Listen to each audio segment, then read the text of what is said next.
Hello friends of YouTube, welcome back to the channel. Mike here, and today we're talking about Crime and Punishment by Fyodor Dostoevsky. A rather informal discussion today because while I loved the book, and of course there's so much to talk about, this review is going to be for the most part, aimed at people who've already read it. But I will spend a few minutes at the beginning of the video here talking, if you haven't heard of it, what it's about, and if maybe you'd like to read it, which I definitely think you should, because let me just start by saying, these translators, this is the second time I've read a Russian work from Richard PVR and Larissa Volokansky. I'm probably going to pronounce every single name in this video wrong, including the characters, including Dostoevsky. I don't know. But the first book I read by these translators, or that was translated by these two, was Master and Margarhita. I read that last fall before I'd even started this project of reading the world. And while I didn't care so much for that book, it was interesting, but it just really went off the rails, and I had a really hard time getting any deeper meaning out of it, rather than Soviet Union bad, and a lot of magical realism and fantastical things happening around that, and the devils in Moscow. There was a lot of style to it. It really pulled off the style, but again, I didn't really... It didn't leave me affected or moved or anything really. So, but the translation was really good by these two. So that was a quick review also of the Master and Margarhita, I suppose, for anyone. But now, this translation of Dostoevsky had me turning the pages. It had me just really hooked from beginning to end. I probably read Crime and Punishment here in about a span of 2 weeks, and was mostly focusing just on that book. Now, it's about, for those who don't know, it's about a murder, and the murder happens very early in the book, so it's really not a spoiler to say that the main character commits a murder, and this happens at the beginning of the book, and the rest of the book is kind of about, can he keep it covered up? Can he overcome his own conscience of what he's done? Does he even really feel badly for what he's done, and why? And much of the punishment in the book's title is self-inflicted, but also the law is after him, and a big gripping part of the novel is sort of are the detective, or there's specifically a detective that's kind of heading the case, is he going to catch him? So it's kind of exciting there. And then the characters around this main character, Raskolnikov, or Rodya, they, his mother and his sister. Awesome, I'm already losing my voice 4 minutes into the video. I've had a bit of allergies or a cold the last few days, so excuse me if my voice kind of goes in and out. Anyway, so Rodya's sister and mother are important characters. There's a guy who's Rodya's sister is supposed to be marrying.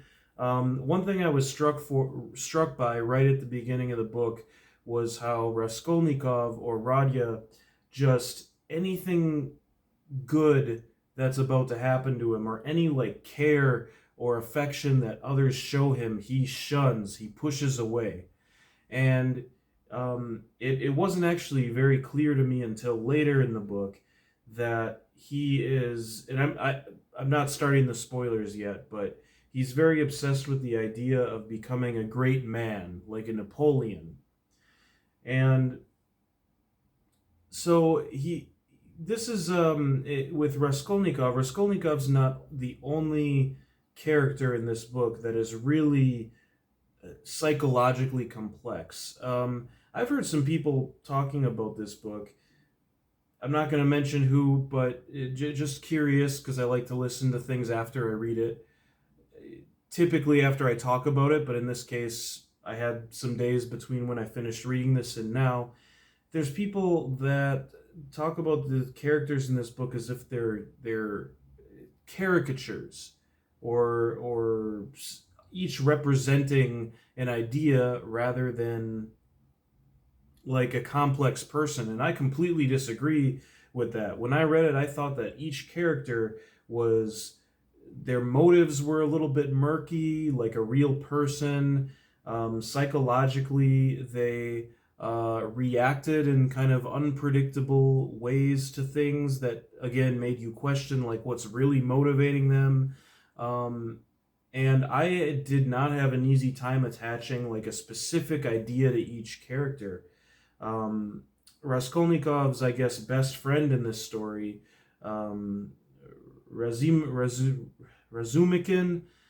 uh, he was probably like my favorite character, and kind of this, he's just the good friend that tries to help his friend who's going through a rough time, and doesn't know what his friend has done, but is kind of just, he puts himself forward as just a very helpful person, in a way very altruistic.